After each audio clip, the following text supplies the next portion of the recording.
Okay, thank you. On the back of Julian's comments, and I think very much the strength of a global partnership in all its diversity and creativity, we're at a switching point now between the completion of around a 5-year program called Land Services and Citizenship that the Cities Alliance has jointly executed with many of you. And 2, we've come to the end of a project called Future Cities Africa, which was exploring the case for systematic, long-term, at-scale interventions to shape African urbanization and make cities work better. So that's where we are. Where we're going now, it's do we have a case for future programming? And I think the narrative and the evidence that's been presented over the past 2.5 days and the incredibly deep commitment and support that all of you have put into the process and enriched it with your experiences has conclusively, in our view, to our membership that there is a case for future programming. It is a compelling case, it's an urgent case, and the world needs it to succeed, and Africa needs it to succeed. We have a very good understanding now of the types of challenges that Africa faces, and we also are beginning to get a sense of the nature of the response we have. We have all our countries here listed, and basically, I think it's fair to say, in the absence of change, we will not realize an urbanization dividend. We've demonstrated very clearly there are lots of issues around exclusivity and traps of poverty and lacking the mechanisms to develop cities in a way that creates that dividend. We also know that cities are very important in the response to climate change.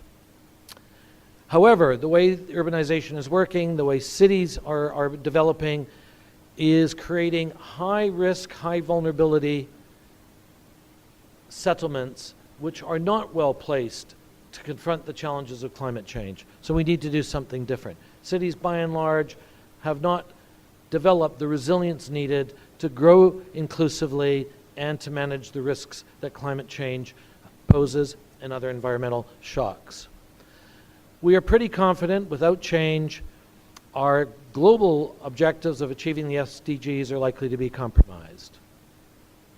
And something that came up, I think, very clearly too, in the absence of change, Africa's youth, which are its greatest potential resource, will remain unfulfilled unless we do something different.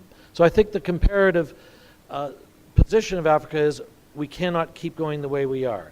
We have demonstrated there is a need for change. That's conclusive, and I want to emphasize, this is about going to scale fast. Right, next. That's me. Okay, I think what's been remarkably rich in the last couple of days is beginning to signpost what sort of things we need to think about.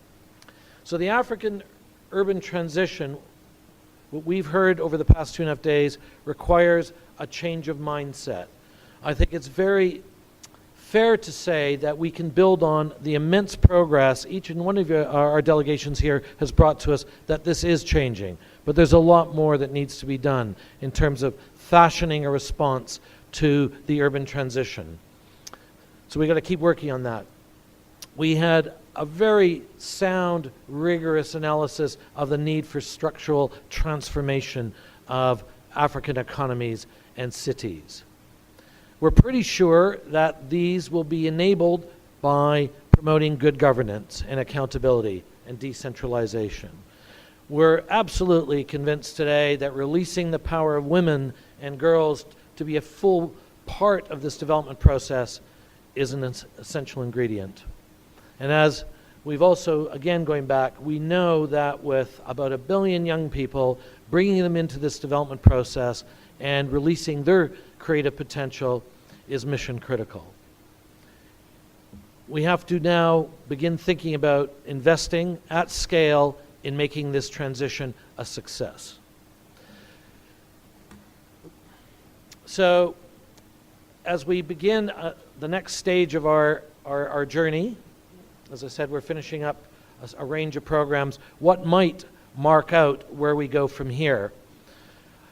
One, we don't see packaged solutions, one size fits all. So it takes some creativity and fashioning of what's right for the challenges, perhaps at a regional level, at local level, etc. So there isn't a magic bullet, simple solution anywhere. And if you hear it, be skeptical. Two, we also see that there's going to be a mixture of intervention types. One thing we think is important to go to scale is being able to pool resources around common problems, sharing knowledge, sharing tools, and learning from each other. We see that as being very important for the answer to go to scale and go quickly. So we want to be able to leverage what we have, share it as much as we can, and match the resources to the problem sets. And as we are going forward, we're looking at developing with each and every one of you a set of business cases which will begin talking about the types of programs, how we're going to implement the scale of the interventions to work with you to begin the process of putting in place the resources needed to support the urban transition in your countries and in your cities.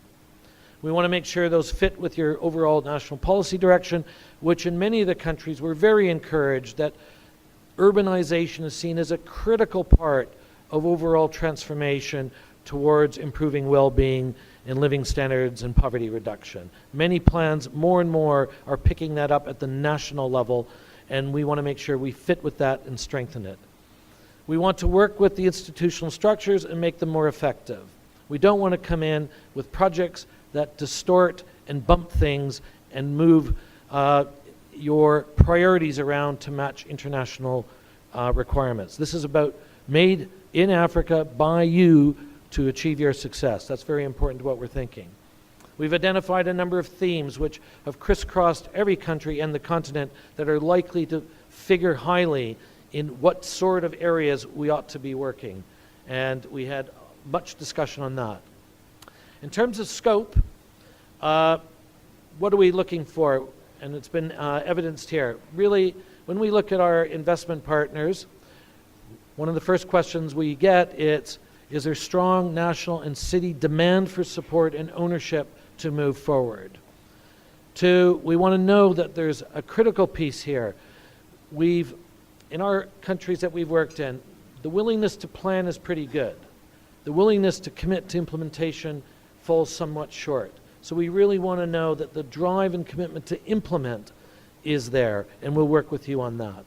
And we also want to see, which many of you have already created, that you have a set of priorities that will contribute to this managing urbanization and making cities work better, that we can work and implement towards. This is a big long-term initiative, so we need a lot of players and partners. No one can do everything. So we see that the implementation arrangements need to be productive arrangements, collaborative arrangements with national and local governments, looking at working with communities and the private sector, and getting, this is a critical piece, getting our international development partners to align to the country challenges and priorities and work with them to implement and not begin bending and distorting and creating competing structures. This has been the clarion call of our work has been to align with national policies, align with local institutions, make them work better, nudge them to try and make sure we capture the right results, and use international support, technical assistance, financial assistance to help make that happen. And it's a bit of a culture shift here as well when we talk about changing mindsets, is getting international players to focus on what's needed locally to fulfill local objectives. That's also part of the change of mindset. It's fair to say that we will be putting together, to be discussed, a prospectus of helping the global community, local communities, look at how they can allocate funds and contribute to this success story. So we'll be putting together, like a prospectus, giving everybody an opportunity to think, where can you best make a contribution? With a menu of options and financial types of instruments that we can think about to move forward. And we can see this being segmented regionally, country, or thematically. So giving many players the opportunity to contribute where they feel there's comparative advantage and value added to contribute to the strategy as a whole. That's how we want to move it forward. And the types of interventions I think we have in mind are, one, we truly believe in being participatory diagnostics and linking into planning processes. We truly believe that governance reform and local government capacity strengthening is essential to this. We know that we want to change the nature of growth from exclusivity, informality, and poverty towards inclusiveness and creating jobs. And we also know that at the end of the day, as my colleagues have said, we got to get results on the ground, and we therefore need to get the investment pipeline built up and making sure that those investments have high social impact, contributing to resilience and inclusive growth. And that's the challenge from the next few weeks and months that we will be taking the work we have. We conclusively feel that the narrative is compelling, the need to act is clear, the time is now, and we want to work with each and every one of you to put together this plan collaboratively with all of you to move this forward. And that's our heartfelt commitment to do the best we can to support you achieve your goals. I think that's about as good as. Thank you.